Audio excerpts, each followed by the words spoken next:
everyone, Rascal here. And Mama, welcome to our podcast. Today we're discussing one of the most famous fictional bands in history, Alvin and the Chipmunks. Now, this band was created by Ross Bagdasarian and later taken over by his son, Ross Bagdasarian Jr.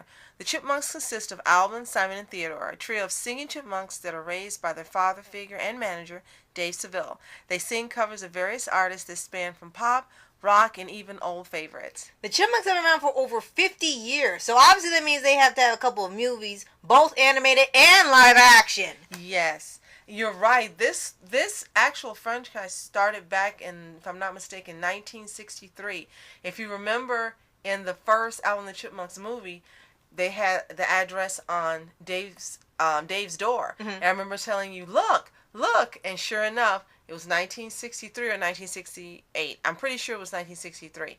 And the address on the door signified the year that it started. Oh, a little Easter egg. And our Nana actually watched the original series, and they had Clyde Clash Rock, I think, and she was telling us, how it was. And then once we rented a DVD from Blockbuster when it still was around, and they had a few episodes. It was called The Alvin Show back then. Mm-hmm. And we got to see a couple of the episodes from the original show. Right. And then they took a very, very, very, very long break.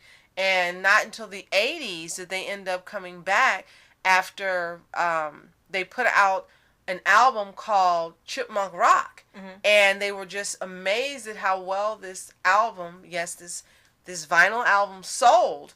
And how people really, really were just happy to hear the Chipmunks again. And then those who weren't familiar with it, like I wasn't at the time, loved, the singing.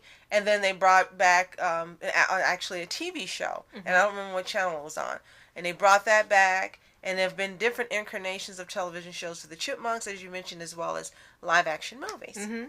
And we also must absolutely mention the song that plays just about every year during the holiday season, Christmas Don't Be Late. And our uncle has that on vinyl. The original, and we listen to it every year in December for the holiday season. Christmas Don't Be Late. Okay, now for the movies. They actually had quite a few. They've had 4 live-action movies. Well, before you get to that, the 80s and the 90s TV versions were pretty good. I like both of those. They were different enough to be distinctive. Mm-hmm. And then each time they would have an incarnation of the Chipmunks, of course. There were different voice actors who were doing them. Mm-hmm. But for me, the 80s and the 90s TV shows were the best. They had an early 2000 that wasn't bad. But the recent one that I've seen, I'm not liking as much. I know they've got the Chipettes in it also. Mm-hmm. And I think in a way that kind of changes the whole focus of the show. Yeah. So let's get to the movies. Okay. Well, they've had a couple. They've had the first anime movie they had was called The Chipmunk Adventure, where they were sent around the world in hot air balloons to smuggle diamonds or something. It was a very odd plot. I know, yes, it was silly and fun, but if you think about it, that was one strange movie, but it was fun. Well, the first one that you were introduced to the Chipmunks through was my best friend had a copy of Alvin and the Chipmunks Meets the Wolfman. Mm-hmm. And that's how you were first introduced to the Chipmunks. That's true. And I remember at that time you were really little and you kept watching it over and over. And that was the time when I had favorite movies, I would always watch them multiple times, like with the Iron Giant and Sky High. Oh, that's what true. All kids do, yeah. And they also have Meet the Frankenstein as well. And I thought they made one where they meet Dracula, but I can't tell if that's real or not, because there's one cover that looks super real. I'm not sure. That's one thing I can't answer. Okay. Then they had a whole series of animated features where they parodied movies like Indiana Jones, Star Wars, Star Trek, Batman, Batmonk, RoboCop. Right. And that was actually pretty creative, too. Fun, just for 20-minute segments, they were pretty good. Oh, yeah. And now for the live action movies, they've been kind of... and the first one was the best. Yes. The first one was the absolute best one. Yeah, most definitely. I really enjoy that, and I watch it every year because it's kind of a Christmas movie as well, because they tell you how they came up with the song Christmas Don't Be Late, and they have the guy gets the rise of stardom, and they have Jason Lee as Dave Seville. And he was perfect. And I remember when we first saw it, we were kind of like, okay, is this going to be good? Are we going to like it? And we loved it. Yeah. And we loved it so much. I have no idea how many times we've watched it since. Yeah. But it's out of all of the live action movies, the first one is the absolute best. It was perfect. Yes. From beginning to end. Even I don't remember the guy's name. I think you do. Who played Uncle Ian? David Cross. He was perfect. Everyone was perfect. It was just brilliantly and wonderfully done. There was a perfect balance of nonsense, fun, sentimentality, history. It was just perfect. It was in dedication to the man who created the Chipmunks. And it was strange because later on I saw it had gotten mixed reviews. Some consider it not very good, but I see that with a lot of live action movies based off of cartoons, so I really didn't take it seriously. I loved the first one. Me too. Now the second one, Tyler the Squeakquel, that one I really did not care for. I wasn't expecting what we got. I wasn't expecting what we got. They had them, for first off, they took Dave out of the movie pretty much completely. They had him get an injury. Right. Then he'll be taken by his mother. Then she got injured. Then he gets taken by the regular show style slacker Toby. And then he's just not in the movie that much. Then they go to school. Who was played by Zachary Levi. Yeah. Or Flynn. Who played Chuck on a television NBC series and is now actually playing Shazam in the DC universe. And the voice of Flynn Rider. Yes. And then they were sent to school for some reason because schools just accept talking animals. Then the bullies didn't like them because they were popular. You're jealous of chipmunks. Then they met the Chipettes. And then Nina was trying to get back at them. And then Simon was getting picked on. And then it just pretty much just go. And there's a battle of the bands, of course. The principal had a crush on them. It's like, okay, this movie's kind of odd. I think it was all over the place. Yeah, there's too many things. There were too many subplots they were trying to work in. But I must say, it was infinitely better than the third movie. Right. That's when everything went to heck. Right. The third one was called Shipwrecked, and they were supposed to go on this cruise to some country where they're supposed to do a concert, and they had the Chipettes with them. And then, of course, Alvin screws up everything, and they end up crashing on a desert island. And from there on, nothing happens. They just do the standard stranded island people, Swiss Family Robinson style thing. The only thing they did differently is that Dave was separated from them, so he was trying to find them at the same time, along with Ian, who somehow was following them.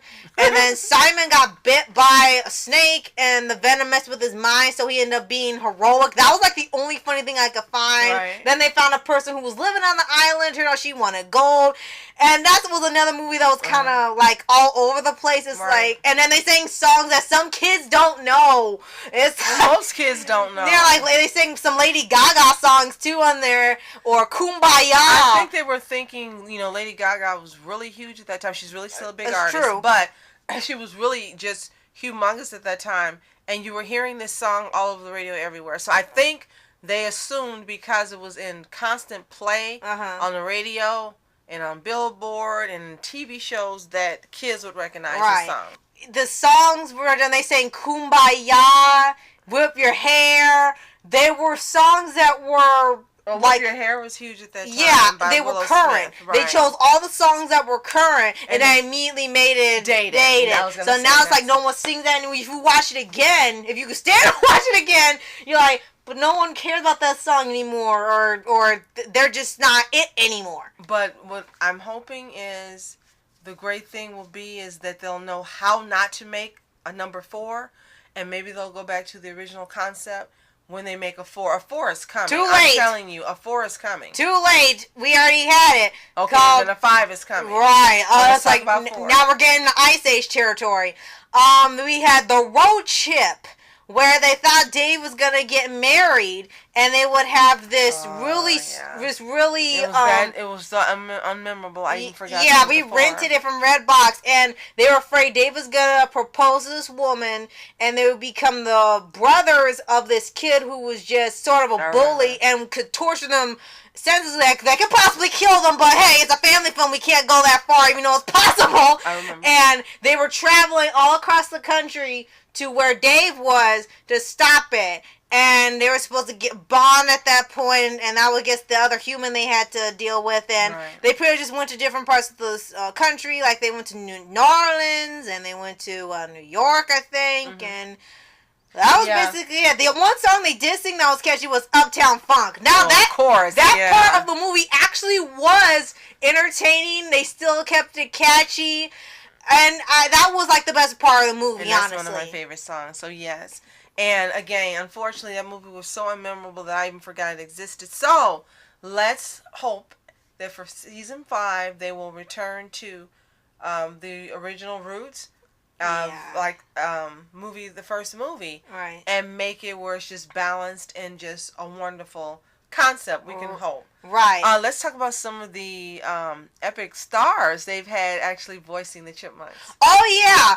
And even though you won't be able to tell who they are till the end because all the voices are really high-pitched, they have Justin Long as Alvin, Matthew Gray Gubler as Simon, from Criminal Minds, Jesse McCartney as Theodore, from Young Justice Nightwing, Amy Poehler as Eleanor, from Saturday Night Live, Anna Faris as Janet, and very funny ex-wife of your favorite Chris. Chris. And Christina Applegate as Brittany. And she used to be on a show called Married with Children. Yeah, like I said, all stars doing well. You won't know them because they don't even tell you in the movie trailer because their voice is so high pitched. You won't know till the end. Like, wait, that's who's doing the voice. That's who's doing the voice. You can't tell. It's so distorted. But the only thing left now that's currently going besides the movies, if they've not stopped after the 4th one, is Alvin and the Chipmunks. And yes, that is literally what it's called. Someone's yelling the title as they typed it. Must have hit their foot. Alvin! Oh, well, I'm going to keep it. And it's pretty much almost the same concept as the original. They still go to school and have adventures, but it seems like the comedy's just toned down. I think that even though we're not as fond of the new concepts, I think this franchise will still be around a while because there are people who were around from the 60s that love the concept. And they keep putting out CDs, Alvin the Chipmunk CDs, singing popular songs. People like that also. And again, I do believe there'll be a 5th movie. I don't know when, but I do believe they will branch out and make a movie number 5. And they're going to keep having different incarnations of the TV series because it makes money and the Chipmunks have a large number of fans. Right. And that's the smart thing to do. Right. So again, let's just hope movie number 5 goes back to what made it great, and such as movie number 1 and movie number 2, which wasn't as, was a step down from 1, but still better than number 4. And I love the idea also that these actors have, roles doing these voices. And again, as you said, you wouldn't even know whom they are by listening to them. But it's a fun franchise. It's fun. It's old school, really old school, but they're able to adapt it and make it modern despite whether you like the shows or the movies. They're able to be flexible and adapt it so that they are current at the time they come out, which is really, really not an easy thing to do. So I give them kudos for that. It's brilliant marketing, brilliant ideas, and brilliant designs that they keep this franchise current and fresh, going with each generation or each decade. So great for them, and great for the company. Give us a number 5 that we love. That's what we're looking for. Yeah. So that wraps. What's your favorite Chipmunk? It's been years. I think originally when I first saw it when I was little, I think my favorite was Simon. Okay. And did you have a favorite? Of course, Alvin. Alvin! So, for those of you who are lovers of the Chipmunks, leave us some comments and let us know who's your favorite, which movies were your favorites, and which television series incarnations are your favorites. I know and the memories too, like what you were watching. Absolutely. So that wraps it up. Yep. I'm Rascal. And I'm Mama. Have a fantastic day. Peace.